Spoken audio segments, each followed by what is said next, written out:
Okay, we'll call the meeting to order. This is a special school district meeting, and it's the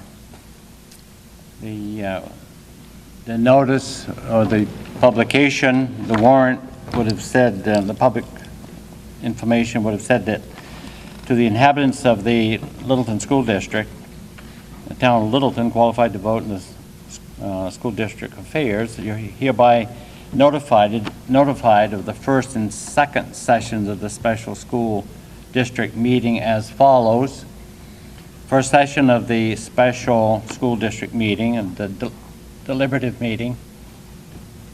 Hereby notified of the first deliberative session of the special school district meeting to be held at the Littleton High School Gymnasium, 159 Oak Hill Avenue, Littleton, New Hampshire, on Tuesday, May 28, 2013, at 6 p.m. That's the first deliberative sessions. Shall consist of explanation, discussion, and debate of one warrant article. Warrant articles, or this article may be amended subject to the following limitations. Warrant articles whose wording is prescribed by law shall not be amended. Warrant articles that are amended shall be placed on the official ballot for a final vote on the main motion as amended, and C, no warrant article shall be amended to eliminate the subject matter of the article. Then the second session of the special school district meeting, notified to meet for the second session of the special school district meeting on to vote by official ballot on the warrant article to be held at the Littleton Fire Station on Tuesday, June 25th, 2013 at 8 o'clock in the forenoon. Polls are to be open at 8 a.m. and may not close prior to 7 p.m. to act upon the following.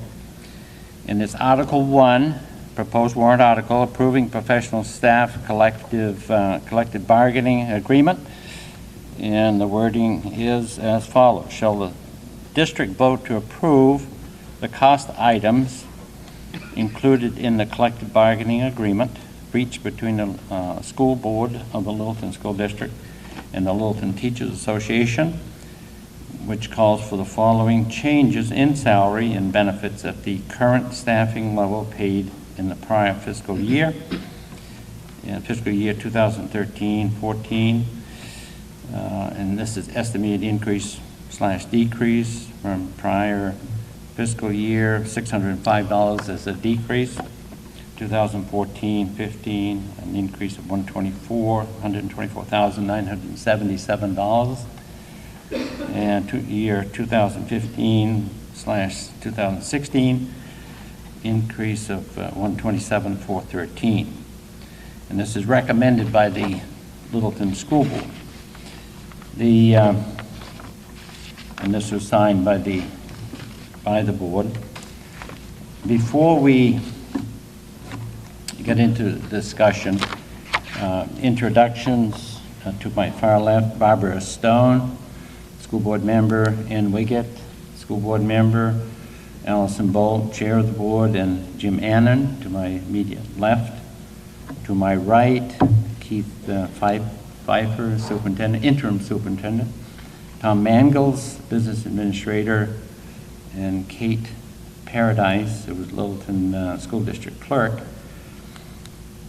And I've had requests to mention at least two people, Keith the superintendent, and Tom Mangles, perhaps may want to speak, and the meeting will have to approve because they're not legal Littleton voters, so I'd entertain a motion on that.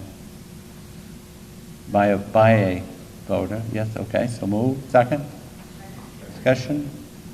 Those in favor say aye. Aye. Opposed, no. Okay, then there are other people who are here.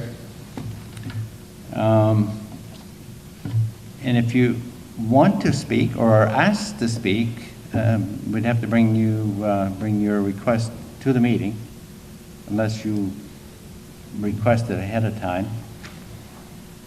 That's your choice.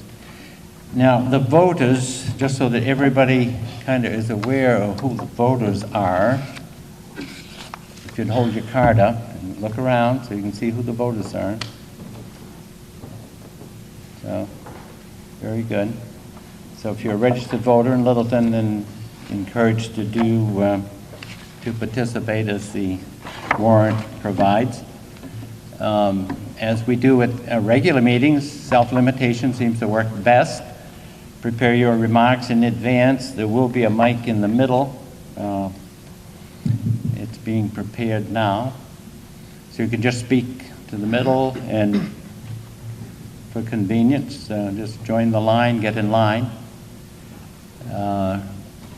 Respect of others. Say what you have to say. Wait until others have a chance to speak. Keep the subjects, keep the meeting on point the best we can. Anybody have any questions before we have an explanation by school board member? Okay. If not, Jim Annan will lead the discussion by presentation by the school board.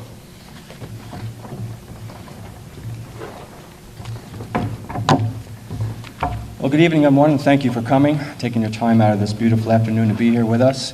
Just want to take some time to present to you the highlights of our renegotiated agreement with the Teachers Association that we completed just recently.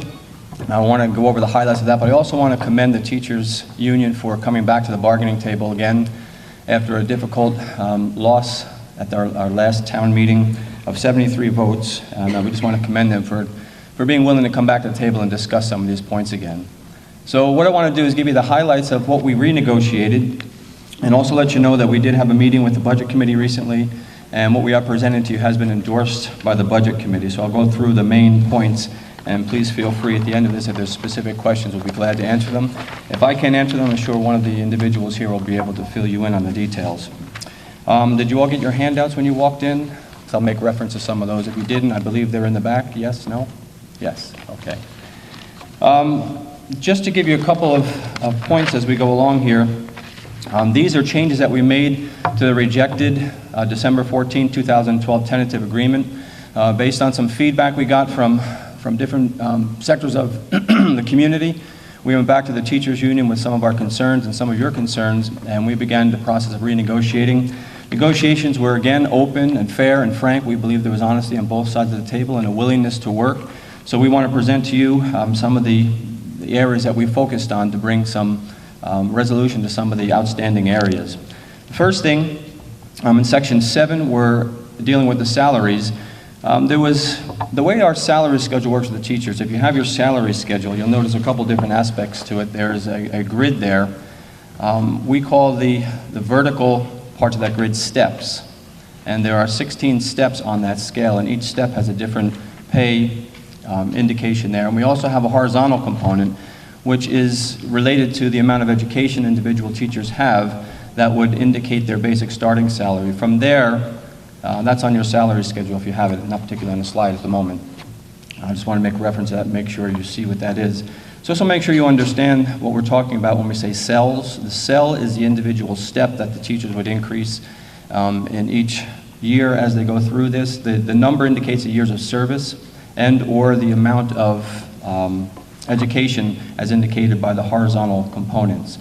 So in our present schedule, salary schedule, there can appear to be what looks like a double raise, or there would be an increase to a cell and also an increase in a step. So technically there could be a double raise, as it appears, for a teacher as they move up these scales. So what we did is we took away the double raise, and what we did is indicated here on this slide is the teacher's salary schedule increase only in years 1 and 3. There'll be no step raise in year 2. A step raise will be given with no increase in the cell. So what that means is in years 1 and 3, there will be an increase in the cell itself, but there will not be a step increase at the same time. In the second year, there will be a step raise to that next level, but there will not be an increase to the cell.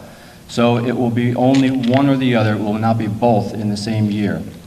And you can look at that on the salary schedules.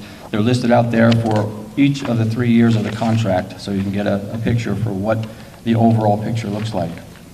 As far as the appendix and the salary schedule, the next slide, In year one, the cells in the salary schedule are going to increase by $1,135 for employees who receive no step raise or will receive no step raise. So there'll be an increase but no step. That would amount to approximately 2.15 average increase across the scale, because certain teachers are going to be at different levels on that scale. So the average from step 1 to step 16 comes out to 2.15% increase in that first year. The prior negotiated contract, the increase was 3.48%, so we have a significant reduction there. In year two, the cells in the salary schedule are not going to increase, and employees who are not already on the top step, which is step 16, will receive one step raise. So in other words, they're not going to receive an increase in the cell, but they will move up one step on that salary scale, which amounts to an average of 1.76% across those 16 steps. In our previous negotiated agreement, it was 3.33% increase. So again, a significant reduction. In year three, the cells in the salary schedule are going to increase by $1,100 or $1,180, and employees will receive no step raise. So they'll remain at the step they're at, but they will receive an increase of $1,180 in that particular step, that cell that they're in, which amounts to about 2.15% average increase across the spectrum, which in our last negotiated agreement was 3.06%. So again, we have reduced the percent increase across the 3 years of the contract. So the total percentage of increase over the 3 years comes out to 6.06%. In the previous negotiated agreement, it was 10.2% across the 3 years. So you can see there was some significant changes in the salary base and schedules going through that process. Moving on, still in section 7, for those who are off step, and what we mean by off step is those who have served more than 16 years in the district, we want to be able to work with them because they're off the step in some kind of increase. So what we did is, starting in 2014 and 15, there's going to be a new, what we call longevity bonus. This is not a raise per se or a guaranteed step rate per se as in the other ones, but this is a bonus for longevity of service to the district for teachers who have completed 17 to 19 years in the district. Previous to that, we did not have this particular category of longevity, but we added it to make sure everyone is getting treated fairly across the board as far as increases. There will be a $900 increase to the existing longevity steps for those teachers who have completed 20 to 30 years in the district. So this gives a raise to some teachers who are otherwise would not get a raise. They would get $0 in that second year if we did not increase those longevity bonuses. So we wanted to make sure that we were giving everybody a fair share of the raises. Those who are on the top step of the salary schedule, there are approximately 25 teachers who are falling into that category at the moment, who are off that scale. So those teachers will receive those longevity bonuses in lieu of any step increases that they would not get in that second year. So if you look on the next page, the next slide, this is a breakdown of our longevity bonus schedule. For teachers who have completed 5 to 10 years, there is no longevity bonus. 11, 16, there is none. Starting at year 17, because they'd be off our salary step scale, they will receive a $1,000 bonus in that year. For those who have been here in service from 20 to 24 years, it will be $2,000. 25 to 29 years, $2,000, and then anyone serving 30 plus years, the longevity bonus will be $2,300. Okay, so those were the significant changes we made to the salary schedule, and again, some significant decreases in outlay of salaries for those positions. So moving to another area of concern was the cost of health insurance. As you all know, health insurance is a very volatile flashpoint, and it's also a very expensive benefit to offer, but we want to be able to continue to do that within the confines and the constricts of working within our own financial situation in town. Our current contract, which has been in place, actually has been in place for a while, which expired, I believe, on June 30th, 2011, so there has not been a change to this contract in those 2 years, but our current insurance offering, we have a $5 copay for office visits, and our drug prescription plan is $1,315, which means that there's $1 for genetic medications, $3 for name brands, and $15 for preferred medications.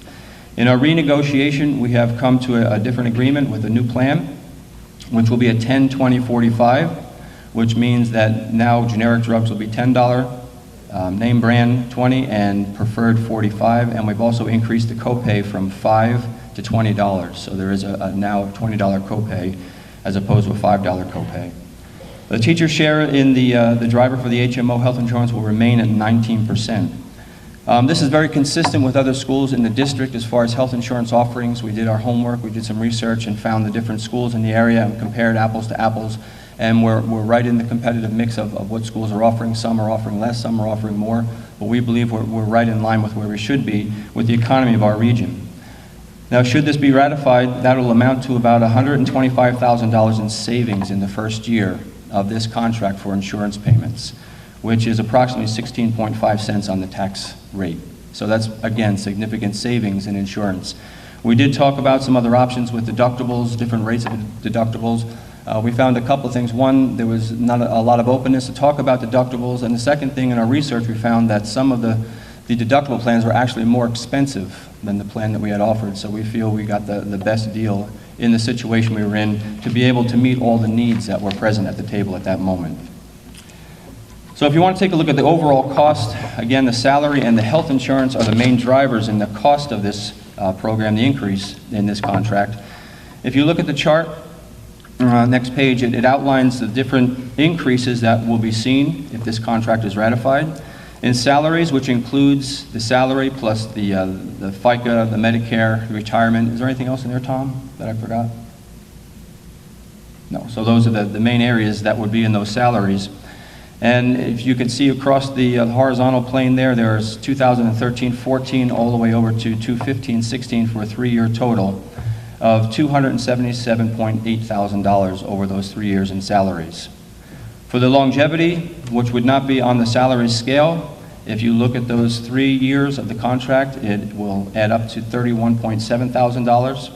The salary-driven benefits would be the health insurances, and if you look at those 3 years of the contract, it would amount to $67.5 thousand, and this is new money that would be paying for this contract. If you take out the insurance savings that we would gather from this contract, the first year would actually be a deduction, net deduction of $600. So we'd be $600 plus in the first year of this contract. A total for the 3 years of this contract would be $251,000, which is about 33 cents on the tax rate.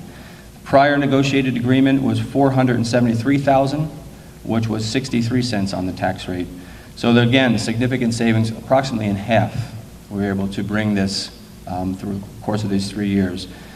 Another important note to just remember is that many of these teachers that are on that upper salary scale are eventually going to be retiring. And in the next 2 years, we have a number of teachers who are retiring. I believe this year we have 5 or 6, and next year we have already 4.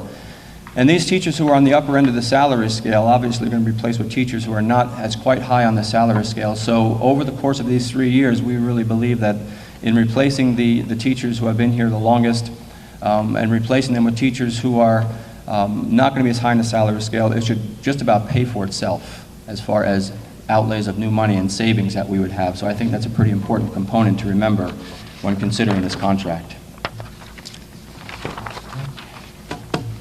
Section 12 dealt with some areas of sick leave that we addressed. There were some concerns about the number of sick leave days, so we renegotiated some of the provisions in with the annual sick leave, and we have come to a new agreement. The annual provision for sick leave is reduced from 15 to 12, and the maximum accumulation of sick leave is reduced from 120 to 100 days for all new hires after July 1st, 2013. So that's, again, another significant savings for the district. Along with the sick leave, I'm going to talk about the sick bank in just a minute, but I want to make sure that we have, before we go any further, I'll just stop and ask questions on, or entertain questions on those few areas because they have to deal mainly with the salaries and the insurances and the actual increases in the contract. So I would be glad to entertain any questions at this point. All right, seeing none, I'll just continue on then.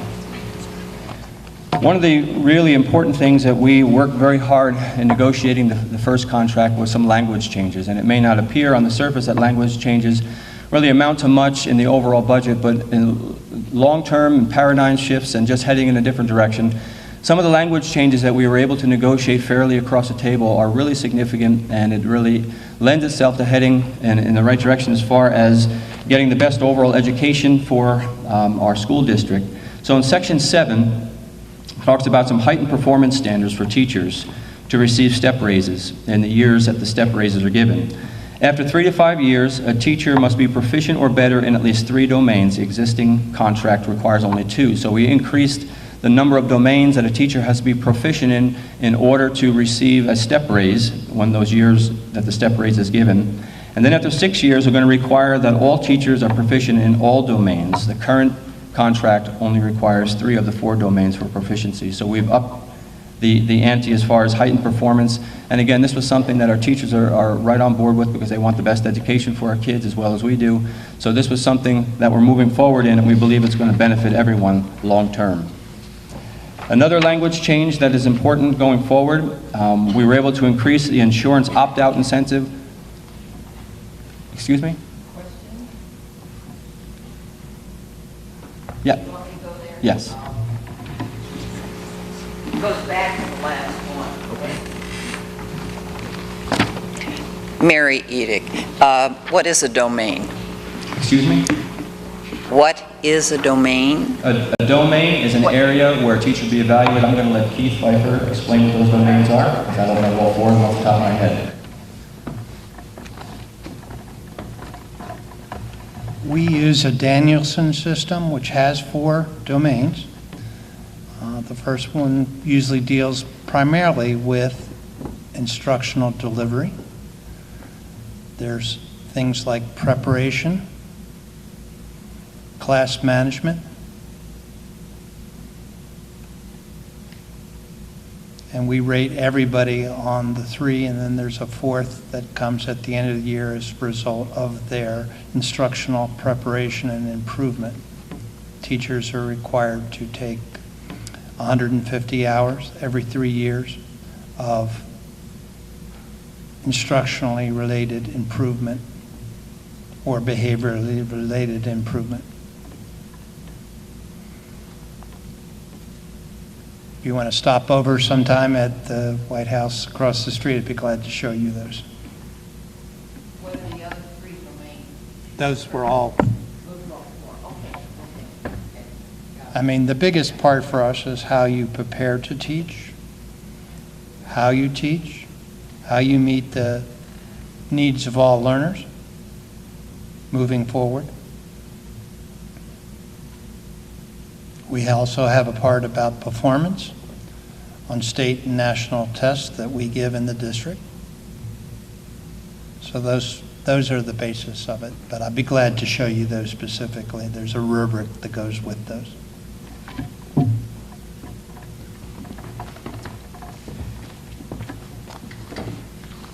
Okay, moving on to Section 9, dealing with the insurance opt-out incentive. Currently, we have a $500 opt-out incentive. What that means is we would offer $500 to anyone in the bargaining unit who would want to opt out of our insurance program that we offer because they have a spouse or someone other insurance program that they would be able to participate in. We've increased that to $1,000 with the hopes to incentivize some others to do that if possible. That would save a significant amount. Because we would be paying $1,000 for an opt-out as opposed to whatever the insurance cost for that particular either individual or family would be. So it could be very significant for those who would choose to opt out. The district will require proof that the teacher has other unsubsidized insurance to protect the district from penalties under the new Affordable Care Act. So they would have to have some unsubsidized insurance program to go into, so we would not be penalized under the new act that's coming into play in these coming years. Another language change was the existing contract and the sick bank. The sick bank acts kind of like a long-term disability for those teachers who may need long-term sick days. There's a maximum accrual of 100 days, but what that means is it's not just part of their normal sick day benefit. This is for extreme circumstances. It would have to go through the approval process of the administration. But the sick bank prior to this, the school district was adding 2 sick days to each teacher's sick bank. Under the new renegotiated agreement, the sick bank will be stocked with 1 district day and 1 teacher day at the start of 2013-14 school year. Thereafter, it will be stocked entirely by the teachers contributing to their own sick days. So the district will no longer be responsible to stock the sick bank. It'll come directly from the teachers themselves.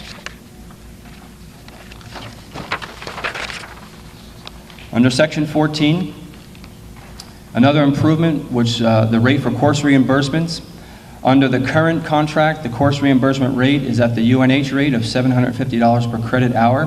We have now renegotiated back to a lower rate of $522, which is the Plymouth state rate. So teachers who are taking courses, we're reimbursing them at a much lower rate than we were in the we will be reimbursing them at a much lower rate than the previous contract. We've also capped the amount in any given year that these benefits can be used to $70,000, which is great when it comes to budgeting, because prior to this we had no way of knowing from one year to the next what the maximum would be for these payouts. So we have capped it at $70,000, and also the number of credits to be used has changed.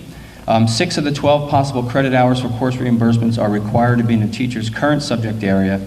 The existing contract only requires 3, so that's 6 extra hours are moved, or 3 extra hours are moved into a course subject area for the teacher.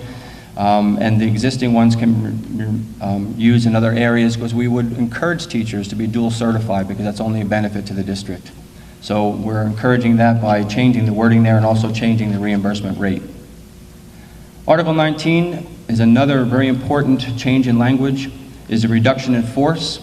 Prior to this, the reduction in force boiled down to only seniority, and we have been able to renegotiate the contract to include seniority only as a tiebreaker, and the provision for basis for layoff decisions are now performance, degrees, experience, and other factors, which we had made a matrix for to help administration in deciding who would have to be laid off in the event that someone had to be laid off.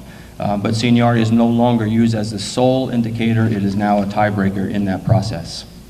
Article 20, administration may now, with this new contract, transfer teachers as necessary and as seen best for the district and for the classroom and for the students. In the past, it was only based on a voluntary reassignment from teachers, so this is a significant increase in administration's ability to oversee and manage the entire school district and see what's best for classroom, teacher, and for student. And last page, Article 26, the duration of this renegotiated contract will be 3 years from 2013 to 16.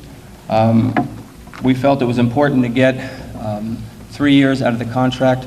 Legal costs alone are expensive. They can run upwards of $20,000 for a negotiation session.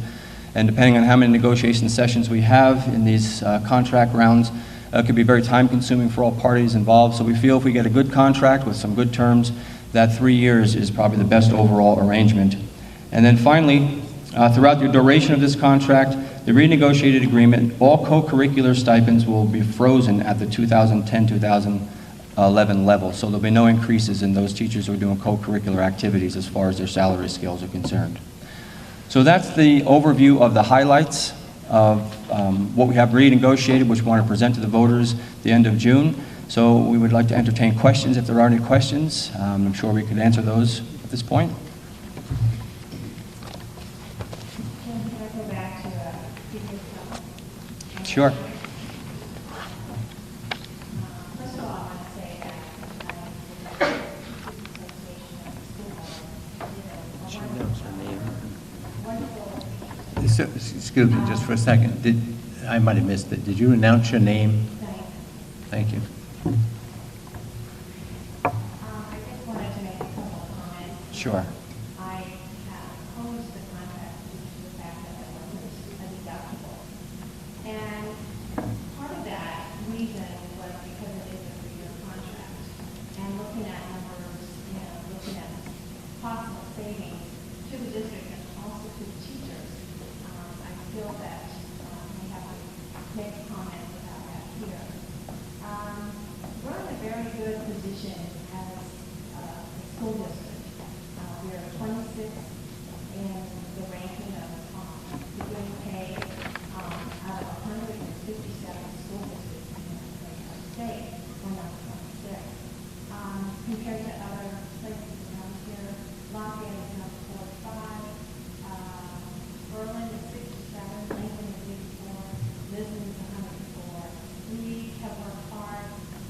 over the last several contracts to be in that great condition.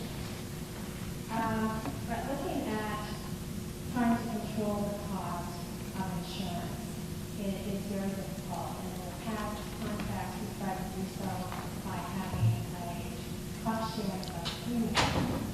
And other school districts now are beginning to look at the deductible. And just recently, Gorham, Randolph, and Shelter negotiated one where there was a $1,000, $2,000, $3,000 deductible. Berlin teachers just last week also passed, agreed to a new contract with that $1,000, $2,000, $3,000 deductible. It has to go before the, I think the town or the city has a city council or something in order for it to be approved. The savings on those are incredible. For, and I got the information for next year's premium rates for a single, two-person, and a family from Mr. Mangles. I wanted to make sure I had the right information for Littleton and what you were told.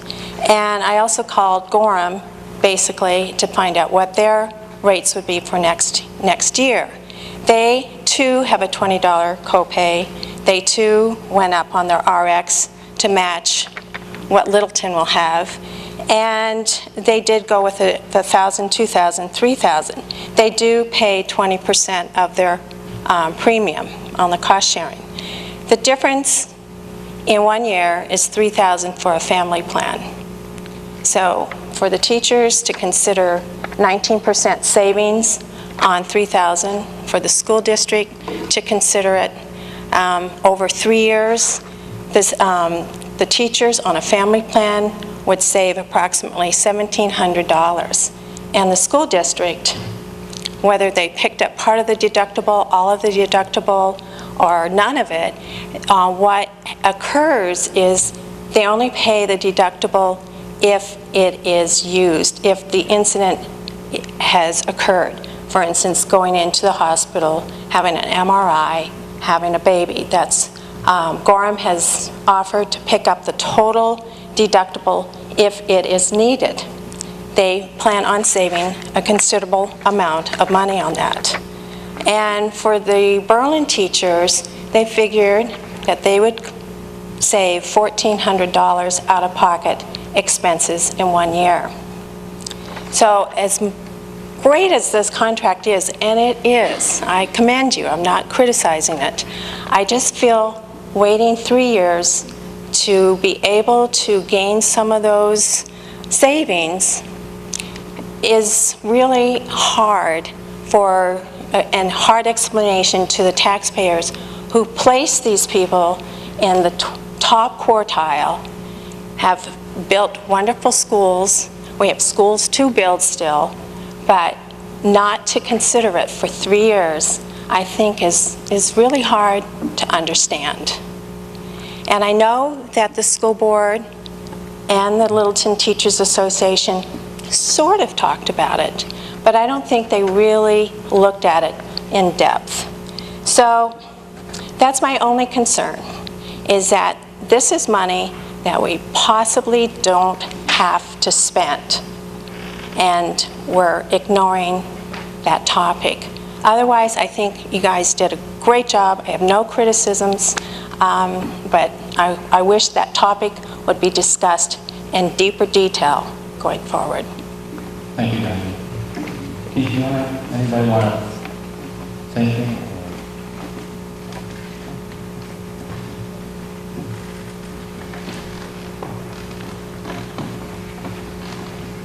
In our negotiations, we discussed many different types of plans, including the deductibles. We're moving from a $5 copay with $1, $3, and $15 cost for pharmacy to a $20 copay with $10, $20, and $45. Both sides in negotiations have to come to agreement we worked hard at that. I'm sure in the future we will begin to discuss some of the plans like you have discussed.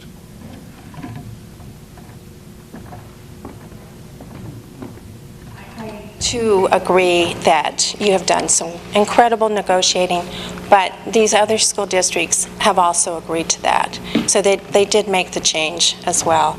So congratulations on this, but I do feel that we are going to be spending money that we don't necessarily have to spend. Mary Edick, on the Section 9, the insurance opt-out incentive, what if a teacher opts out? Is there any provision for them opting out and then coming back in later on? And are there penalties, or what would be the situation? Tom Mann will address that. Okay, thank you.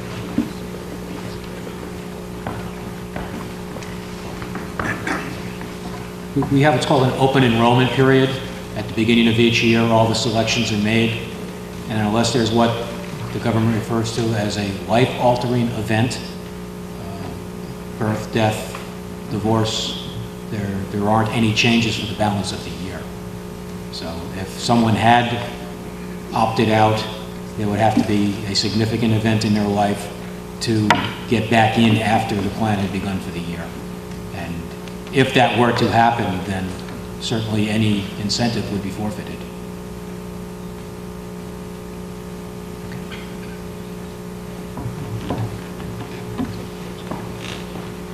Did that answer your question, Mary? Sure. Okay. So there is an open enrollment period. Well, okay, I have a question. No.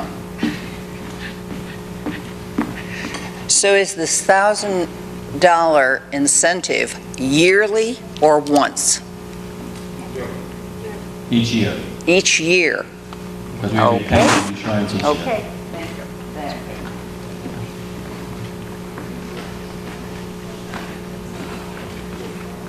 you. And the reason that's so significant is it is a family plan. A family plan can cost upwards of $20,000, so that'd be a significant savings if they did opt out.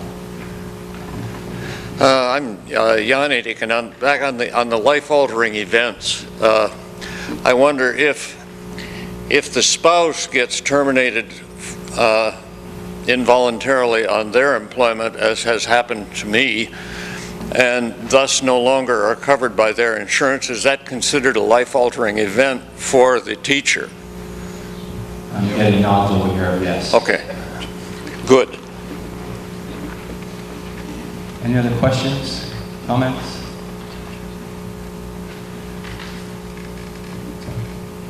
Thank you for your time.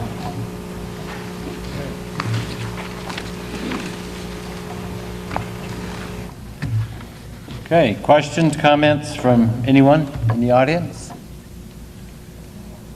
If not, then the article will appear at voting on June 25th as announced, as warned, and as discussed.